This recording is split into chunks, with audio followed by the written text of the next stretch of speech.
Random Acts of Heroic Love has got two strands, two stories. First of all, you have Leo, who wakes up in a hospital in South America, having had an accident. He's lost his girlfriend and he has no memory of the accident. He has to come to terms with the loss, he goes through terrible grief, and eventually it's his journey back to love.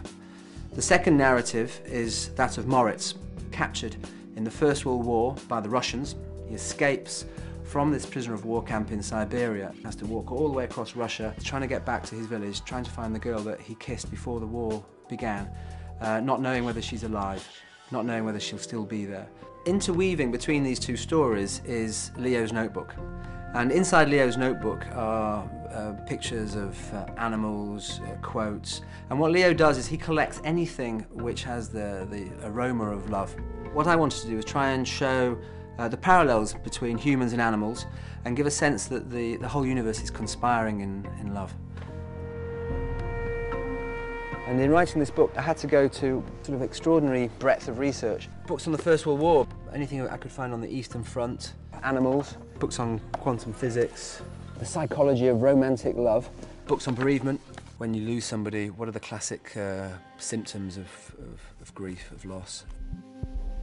Leo is 25 years old when the crash happens, and he's a scientist, a rationalist.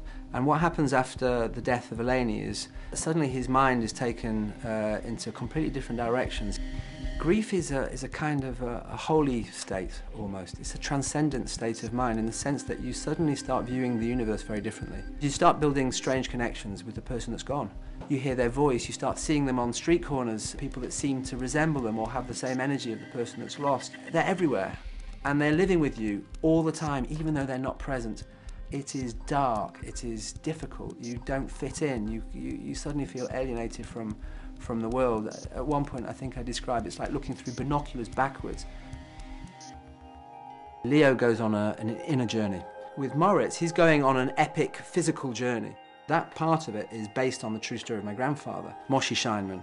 We don't know much about him, but what we do know is that he was captured by the Russians and taken to a prisoner of war camp in Siberia, and that he escaped and spent 3 years walking back. Leo meets a physicist called Roberto, and Roberto sort of sucks him into this world of quantum physics and subatomic particles that behave extremely strangely, in almost an emotional way. And for him, you know, quantum physics begins to explain some of the feelings that he has. Quantum physicists now believe in a holistic universe, which means that all things are one, all things are connected. It's unity, it's love, if you like. And I wanted to try and find a scientific explanation for love, as well as the usual just emotional explanation for love.